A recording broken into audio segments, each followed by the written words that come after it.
dopamine yang lo susah dapatkan di tempat lain gitu loh, ketika orang tuh ketawa gara-gara lo gitu. Jadi menyenangkan dan respect sama makin respect sama profesi stand up. Nah, ini lu gimana waktu scene pertama stand up? Dia lumayan stres nih. Oh, gue stres banget sih. Maksudnya sebenarnya kan ada part-part, maksudnya gue pernah lah melakukan kayak cuma dikit-dikit gitu doang gitu. Tapi ketika diadeganin dan memerankan karakter emang stand up, dan sebenarnya kan gak lucu ya, kayak cuma dikit doang.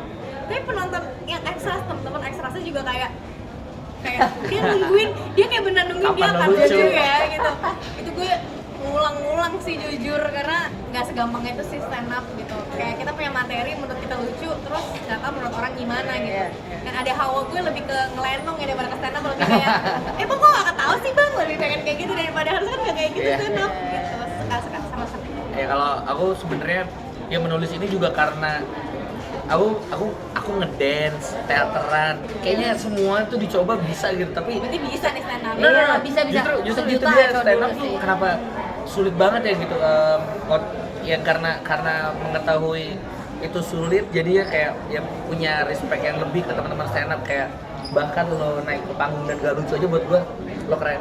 Iya. Gitu. Pendekatan ke anak-anak ABG juga mereka jadi cerita banyak ya tentang stand up, dan mereka pasti set pun juga banyak yang ngebantuin gitu, kayak ini anaknya kayak dibikin gini deh cowok, atau nanti anak-anak lo ngomongin nanti nadanya, intonasi itu penting di stand up, jadi kayak diajarin. Jadi gue kayak lebih mengerti lagi bahwa ya tempo bukan cuma materi, tapi gimana cara ngebawain itu juga penting dengan personanya masing-masing gitu. Ya.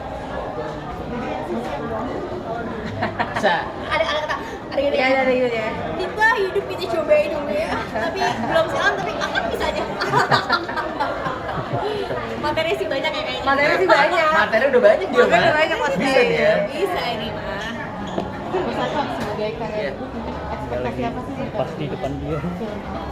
Ya tentu sangat berharap suka duka tawa ketemu penonton sebanyak-banyaknya, dan bukan cuma ketemu tapi juga menggerakkan penonton gitu. Ya filmnya ditulis dengan penuh cinta dan harapan gitu, ya sangat besar harapan untuk kayak penonton yang menonton film ini juga ya tumbuh cinta dan tumbuh harapan-harapan baru gitu ke apapun yang lagi mereka hadapi. Yang plotis ya?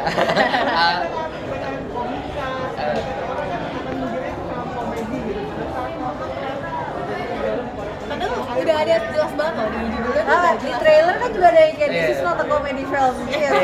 Jadi apa ya? Aku selalu merasa yang aku tuh selalu bisa menertawakan sesuatu yang biasanya habis sedih banget. Sebaliknya juga menurutku yang jadi sedih banget tuh sesuatu yang pernah lucu banget gitu. Jadi buatku sebenarnya ini jadi kayak formula aja sih gitu. Jadi Tipis banget gitu. bener, kayak ketika kita bisa menertawakan sesuatu, ketika itu hilang kan jadi sedih banget kan. Sebaliknya juga kayak gitu. Jadi film ini mungkin jadi terasa sangat sedih karena kita punya ekspektasi ini akan lucu banget gitu, dengan dan memang tentu mengajak teman-teman stand up comedy juga pengen, ya tentu kan di sini nggak cuma sedih doang kan, ada tetap ada ketawa-ketawa, dan kehadiran mereka juga sangat diperlukan. Tapi ya memang itu bisa dijawab. Memang itu acok. Betul. Emang itu acok. Itu acok aja.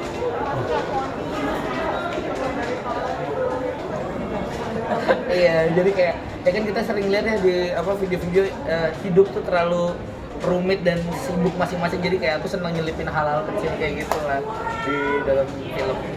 Aco ada alasan kenapa milih soundtrack tadi? Atlantis, di Adams, dan lain-lainnya. Iya. Ada alasan nggak? Musisinya banyak ya. Iya, Acok gaul banget kebetulan. Sampai kemarin kan ada screeningnya juga kan buat musisi kan? Parah, kemarin juga ya itu kan kita bilang pesta pora dipindahin ke bioskop. Betul. Karena ada. Kenapa tuh? Semuanya musisi. Ada alasan tersendiri nggak milih mereka Iya, itu? menulis skenario ini tuh kalau teman-teman baca udah ada lagunya tertulis di skenarionya gitu, karena memang lagu-lagunya tuh set the context buat adegannya gitu, dan setiap milestone saya tawa tuh diwakilkan oleh si lagu-lagu tersebut gitu. Dan tentu semuanya kebetulan yang aku ajak ini memang teman-teman yang udah pernah kerja sama sebelumnya dan memang udah kenal, tapi mungkin kalau boleh cerita khusus itu lagu Timur. Ya, di Adams sih. Di Adams tuh sebenarnya terakhir kalau teman-teman ingat tuh lagunya mereka dipakai di Jadi Joni, which udah 20 tahunan lalu, dan mereka memang kita nggak pengen lagu kita ada perpanjangan ya lagi sih, udah just a song gitu. Dan waktu aku pitch si film ini, mereka juga kayak kita nggak ada niat sih cowok untuk Timur dijadiin sesuatu lagi, dan kayak gimana ini rasanya kayak harus nulis ulang dan segala macam. Tapi ternyata aku bilang ke mereka kayak boleh nggak kasih gue kesempatan ketika filmnya jadi, kalian nonton dulu deh gitu. Terus akhirnya ada kesempatan screening ke mereka di kantor Visinema waktu itu, kayak setengah film, teman-teman tahu ya, di tengah film mereka udah nangis, terus kayak dapet nih. Terus mereka denger lagu mereka posisinya di akhir, dan that important menurutku gitu. Dan udah selesai screening, oke Cok, silakan gunakan lagunya. Dan itu rasanya kayak wah, semua selesai. Dan ya gitu sih. Bang Aco, mungkin kenapa sih ngambil cerita yang mungkin agak bertolak belakang ya, dari komedi terus juga, ada apa ya, daddy issue segala macam, dan apakah ada kesulitan di balik development cerita itu? Ya aku rasa masalah yang kita semua hadapin mungkin yang jadi relevan ceritanya adalah bagaimana interaksi kita dengan orang tua gitu. Anak sulit untuk ngobrol dengan orang tua, canggung gitu.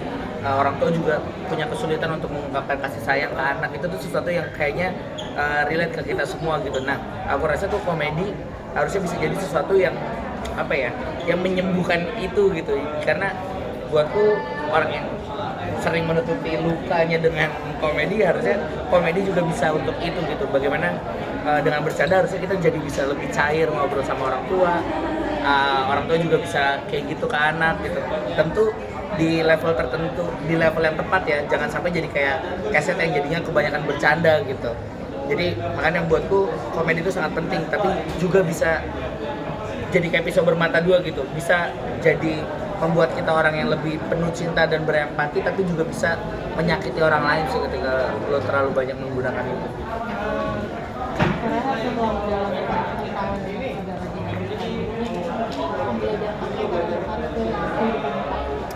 Waduh, kayaknya ya menarik sih. Jadi pakai dialognya di bintang, menarik. Kayaknya karena kalau aku pribadi sejujurnya sebelum masuk dan ketika awal ditawarin film ini, aku tuh ngerasa aku bukan orang yang lucu-lucu amat gitu loh. Jadi dan kayaknya aku menikmat komedi, tapi ya mungkin dalam kehidupan pribadi tuh tidak terlalu banyak menyelipkan komedi dalam hidup, yang mungkin kecuali sama teman-teman aja gitu, kita bisa bercanda-canda. Tapi ya kayaknya lewat film ini tuh yang pasti jadi kayak ternyata ya kadang tuh dalam beberapa hal dan yang lumayan berat-berat tuh bisa dalam proses mencari jawaban dan menyelesaikannya bisa dibikin light dengan diketawain dulu aja gitu. Maksudnya instead of ngeberatin, beneran kayak overthinking, ngomongin ini kok nggak keluar jalannya.